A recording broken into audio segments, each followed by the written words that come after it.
इस देश की औलादों, तुम्हें समानता का अधिकार नहीं है। किसने कहा कि बेटे और बेटियां समान हैं? किसने कहा कि मातृशक्ति को, आजकल तो राजनीतिक पार्टियां भी आरक्षण दे रही हैं, किसने कहा कि स्त्री और पुरुष समान है? नहीं। कई लोग तो भावावेश में पहले कह गए कि नारी नरक का दरवाजा है, किसी ने कहा नारी पैर की जूती है, किसी ने कहा कि ज्वार को जितना पीटो, ढोल को जितना पीटो, नारी को जितना पीटो उतना ही अच्छा है, तो किसी ने जोश में कह दिया नारी सिर की पगड़ी होती है। लेकिन मेरा अपना विचार है कि ना तो नारी पैर की जूती है, ना किसी के सिर की पगड़ी है। नारी के साथ तुलना तो हो ही नहीं सकती। क्यों? क्योंकि ईश्वर के बाद यदि दूसरा किसी का रूप है तो वो एक माँ है, और किसी के साथ में कोई तुलना नहीं हो सकती। बेटे बेटियां बराबर नहीं है, बेटियां महान है। और मैं ऐसी बेटियों को समझाया करती हूँ कि आप कहती हो हमसे ही क्यों कहा जाता है, और आप भी ध्यान से सुनना। कई बार आता है बहने, आप जेवर पहनती हो ना, जेवर आभूषण, तो जो हम स्वर्ण आभूषण पहनते हैं, सोने के आभूषण देवियां पहनती हैं, तो किस तरह से उनको पहनते चलती हैं बताइए। आप रास्ते में जा रही हैं, आपने सोने की जंजीर धारण कर रखी है, झुमके डाल रखे हैं, तो बस उसको ऐसे करके छिपा छिपा के, क्यों? क्योंकि डर है रास्ते में कोई, बोलो, लूट नहीं ले, कोई काट नहीं ले। और दूसरा, ये जो मुलम्मे वाली फर्जी वाली चलती हैं, उनको पहन के भी छिपाती है क्या? नहीं छिपाती ना। मेरी बात को समझने की कोशिश करना। जो हम फर्जी वाली पहनते जाते हैं, जो गिलेट वाली पहनते हैं, उसको हम नहीं छिपाते। क्या पता चला कि जो जितना मूल्यवान होता है उसको उतनी ही ज्यादा सुरक्षा प्रदान की जाती है।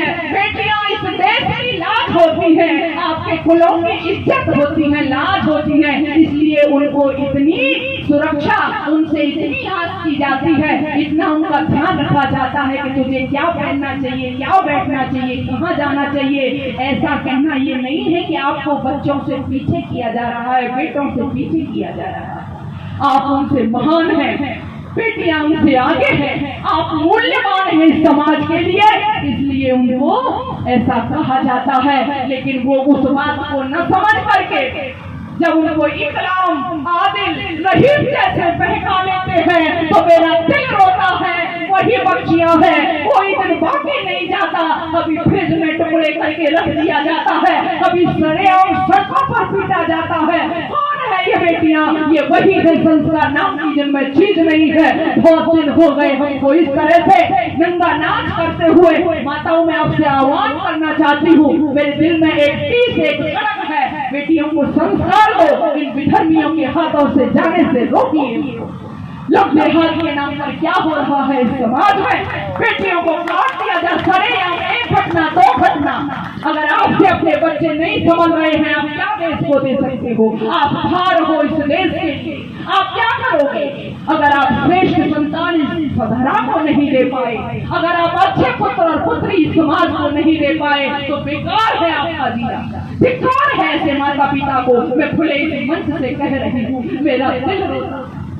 आप रामायण पढ़वाते रहिए, आप भागवत कराते रहिए, विधर्मी आपके धर्म को तोड़ रहे हैं, आपके बहन बेटियों की इज्जत को नीलाम कर रहे हैं, लूट रहे हैं। आपकी आंखों के सामने ये सब हो रहा है। साक्षी को पत्थर से कुचल कुचल के मारा गया। मैं वीडियो देख रही थी तो मुझे भी बेहोश हो गई थी। मैं सच कह रही हूँ, ऐसा इस देश के अंदर हो रहा है। हम राम की जय बोल रहे हैं, हम कृष्ण की जय बोल रहे हैं, कहाँ है राम की जय? आप देखिए तो सही, राम की जय कब होती? रावण ने हरण किया था सीता का, सीता को छेड़ा नहीं था, सीता के मन के खिलाफ कभी नहीं गया, केवल हरण करके ले गया था। उस एक सीता के हरण होने पर राम ने सोने की लंका को विध्वंस कर दिया था। द्रौपदी का अपमान हुआ था। द्रौपदी का अपमान होने पर महाभारत जैसा घोर संग्राम हो गया था। आज गांव गांव घर घर और गली गली हमारी पद्मिनियों का सतीत्व लूटा जा रहा है और विधर्मी लूट रहे हैं। और धिक्कार है राम और कृष्ण की औलादों, आप ये सब होते हुए देख रहे हो। कभी भी राम की जय नहीं होगी, कभी भी सही अर्थों में कृष्ण की जय नहीं है। मैं भाषण नहीं कर रही हूँ, ये समाज की आज दशा है। जो हम धर्म के नाम पर, जो हम पश्चिमी सभ्यता को ओढ़े हुए हैं, इस देश की संस्कृति इतनी महान। मैं अपनी तरफ से नहीं कह रही, मनु महाराज ने हिमालय की चोटी से कहा था, एतद् देश प्रसूतस्य सका साधक जन्मना स्वम स्वम चरित्रेण शिक्षेण पृथिव्या सर्वमानव। सारी पृथ्वी के लोग यहाँ के मानव थे, यहाँ के ऋषि थे, यहाँ के महर्षि थे। उनके चरणों में बैठ करके चरित्र की, आचरण की शिक्षा लेते थे। और आज हम क्या कर रहे हैं? हम अपने बेटे को, हम अपनी बेटी को विदेश में भेज करके गौरव का अनुभव करते हैं। उस लड़की का बाप, उस लड़के का पिता कई बार सीना फुला करके मेरे सामने कहता है, मैंने सुना है ऐसे लोगों को, मेरा बेटा तो जी विदेश में है, जैसे इसने बहुत बड़ा कोई गढ़ जीत लिया। मेरी बेटी तो विदेश में पढ़ रही है, क्या हो गया है? हम विदेशी जो लोग हैं वो हमारा अनुसरण कर रहे हैं। आप देखिए, मथुरा वृंदावन जाके देख लीजिए, विदेशी बहनें आपके परिधान साड़ी को ओढ़े हुए मिलेंगी और मेरे देश की बहनें और नग्न वस्त्रों में आपको घूमती मिल जाएंगी। ये हमारी संस्कृति आकर के रह गई है। इसलिए मुझे चंद लाइनें याद आ रही हैं। राम और कृष्ण जी के देश में तो रहते हैं, किंतु हम प्रीत की ही रीत भूल बैठे हैं। राम और कृष्ण जी के देश में तो रहते हैं, किंतु हम प्रीत की ही रीत भूल बैठे हैं। जिन्हें अपना के हम बने थे जगत गुरु, ऐसे पद छंद और गीत भूल बैठे हैं। पाश्चात्य सभ्यता में ऐसे रंगे भारतीय आचरण अपना पुनीत भूल बैठे हैं। अरे कैसे हो उजाला, कैसे हो उजाला? अंधकार है तुम्हारी बहन, क्योंकि हम अपना अतीत भूल बैठे हैं, क्योंकि हम अपना अतीत भूल बैठे हैं। इसलिए आइए हम अपने अतीत को याद करें। ये समाज में जो चल रहा है, केवल मेरे बोलने से, आपके सुनने से या और भी लोग जो भाषण करेंगे उससे नहीं होगा। इसके लिए हमें आगे बढ़ करके आना होगा। अपने आप ज्यादा समाज पर ध्यान नहीं दो। समाज की सेवकता है आपके परिवार, केवल अपने परिवारों में अपने बच्चों को बचा लीजिए। ये जो पश्चिमी सभ्यता का, कुसंस्कृतियों का धर्म के नाम पर चल रहा है, यदि आपने अपने बच्चे बच्चियों को बचा लिया, मैं तो ये करती हूँ। कई बार लोग कहते हैं, बहन जी हमने अपने बच्चे को पूरा फ्री कर दिया। मैंने कहा कैसे कर दिया? कि उसको कोई दिक्कत नहीं, अच्छे सा घर बनवा दिया है, गाड़ी दे दी है, बैंक बैलेंस है। मैं कहती हूँ, अरे लोगों, आप इनको भले ही बैंक बैलेंस मत दो, आप इनको कोठी मत दो, कार मत दो, बंगला मत दो, केवल कार को छोड़ के संस्कार इनको दे दो। जब संस्कार इनको दे दोगे तो ये सब अपने आप कमा लेंगे। और यदि संस्कार विहीन है तो हर समय आपका जहां भी जाएंगे आपकी इज्जत से खेलेंगे और इस देश का नाम नीचा करेंगे। इसलिए मैं कह रही थी, पहली जिम्मेदारी माँ की है। समय तेजी से भाग गया, इसलिए मैं एक बिंदु को ही छुपाई। दूसरी, आप लोग ये मत समझना केवल माताओं से ही कहा जा रहा है।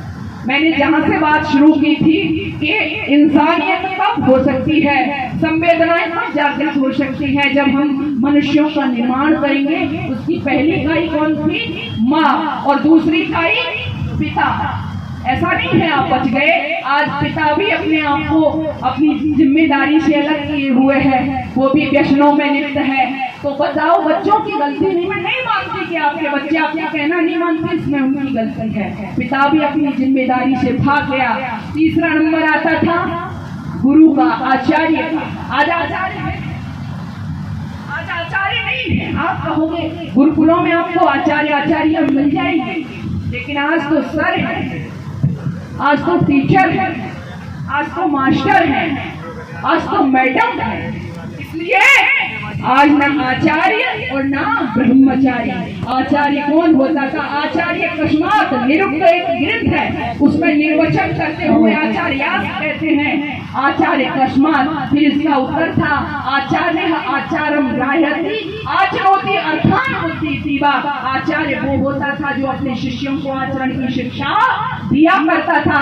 आज तो बस वो भी मास्टर एक मनोरंजन पे कवि हुए हैं, इन्होंने लिखा है मास का वेतन लेकर के तलने वाले। तो आज तीनों ही पाठशाला जब बिगड़ गई, न माँ की, न पिता की, न आचार्य की, तो इसलिए हमें ऐसे बच्चे धरा पर मिल जाते हैं जो नित्य प्रति हमारी संस्कृति को धूमिल करते हैं और हमको नीचा दिखाते रहते हैं।